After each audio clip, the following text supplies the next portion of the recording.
Now, according to Michael Burry, there are three main factors that will cause a collapse worse than the financial crisis of 2008. And based off these three factors, Michael Burry has gone and sold out of almost all of his stocks. First factor that Burry is extremely concerned about is regarding sticky inflation. In a recent tweet, he writes, "Inflation appears in spikes. When the spike is resolving, it won't be because of Biden or Powell. It will be because that is the essence, the nature of inflation. It resolves, fools people, and then comes back. When it comes back, neither the President of the United States nor the Federal Reserve will take credit."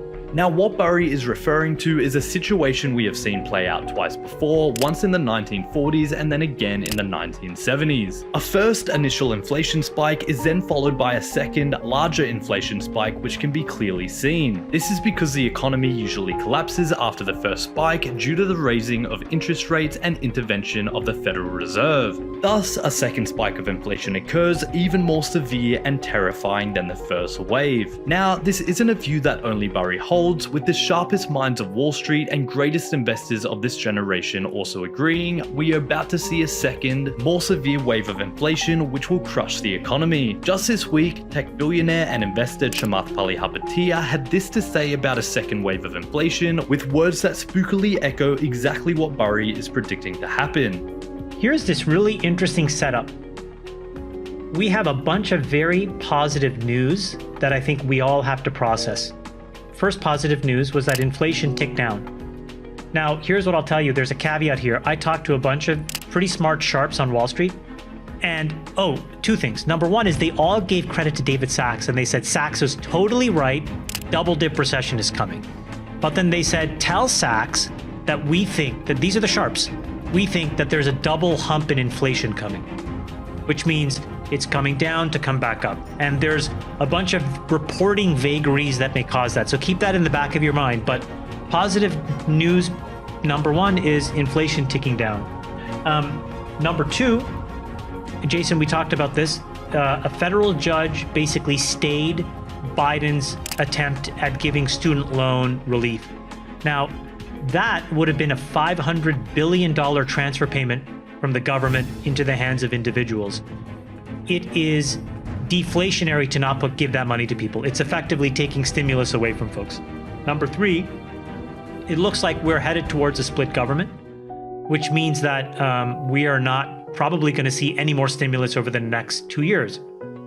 Number four, Ukraine wins in Curzon. I hope I'm pronouncing that right.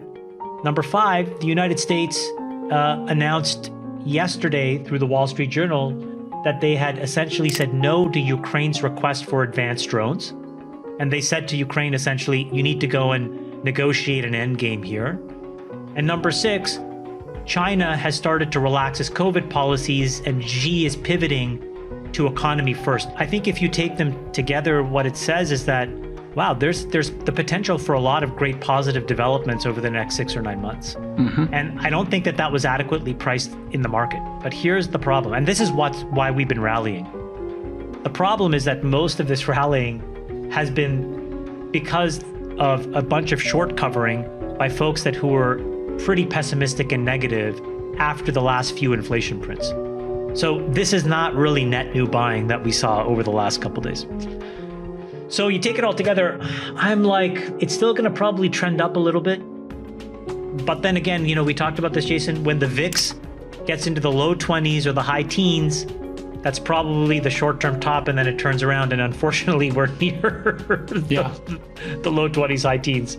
So that's kind of my thought on things right now. So that is the first factor that has Burry extremely concerned about markets, a second wave of inflation. However, the second factor is perhaps an even more serious issue. The White House recently redefined what a recession is in July of 2022. One of the main points of this act was that despite being in a technical recession, which is defined as 2 quarters of negative GDP growth, the unemployment rate was at 3%, which is at an all-time low. In 2020, the unemployment rate was 15%, therefore 3% is extremely bullish for the economy. The basic premise is that because unemployment is so low, workers are not being laid off and the economy is strong. However, this presumption is dangerously wrong. The unemployment rate is actually a very poor indicator of the true health of the economy, as it is a lagging indicator of a recession. Hence, if the unemployment rate is at an all-time low at the moment, it will increase in the near future as the economy collapses. This is unfolding before our very eyes, as we are seeing layoffs all across the board, with even historic layoffs coming from all the big tech giants. Google, Apple, Amazon, Twitter, and Meta are all laying off huge amounts of tech workers for the first time in their history. Burry commented on this in a recent tweet. The white-collar employment bubble is bursting right before our eyes, and the longer it takes the redundancy to disappear, the more permanent the decline in employment will be. Working from home will in time be seen as a culprit.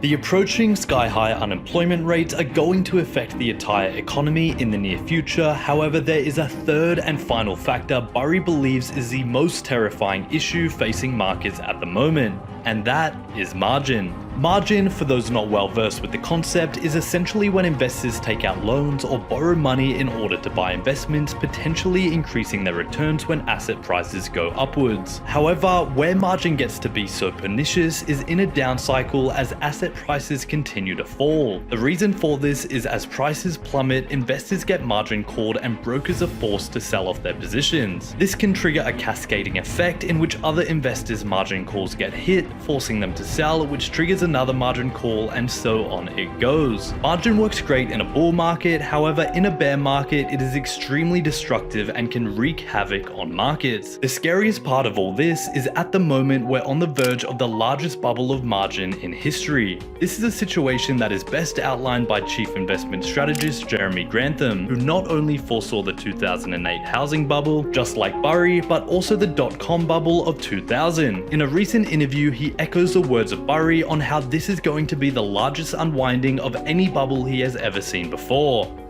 I only specialize in what I call the really great bubbles. If you go back to 1929 to 2000, to Japan, and the housing part of the housing bubble, and you ask, how did conditions look? Profit margins looked great. The forecast was great. There was no chance of a recession. A few months ago, smart people were saying there was a 20% chance of a recession in 3 years. I mean, it is quite amazing. And what happens after the bubbles break is there's always a recession pretty quickly. And people never get it. People never forecast it. And along with the recession comes a drop in profit margins. Going into the bubbles breaking, profit margins are always at a peak. Bubbles don't peak for no reason. They peak because economic conditions are nearly perfect. And that includes low inflation and high profit margins. And the first thing to go in a recession, of course, is the profit margin. And that is very likely to happen this time. We should be in a recession, mild or severe is the question. But we should be in some sort of recession fairly quickly, and profit margins from a real peak have a long way that they can decline. And if you want to get into the longer term, I think this kind of 2000 bubble that we have is dangerously likely to morph into the 1970s, where inflation is always a part of the background discussion, and where growth rate starts to dwindle away. So you have shades of stagflation as we had in the 70s, where commodities are intermittently scarce, price jags here and there, as we have seen recently, where the whole system is so strung out and so borrowed that it's lost its resilience. All you have to do is cough in COVID or a war in the Ukraine, and you see the problems ricocheting around the system that was not designed to absorb any kind of punch. Last minute inventory delivery, no reserves, putting all of your business with one country far away, no flexibility, no resilience. And now we begin to pay the price.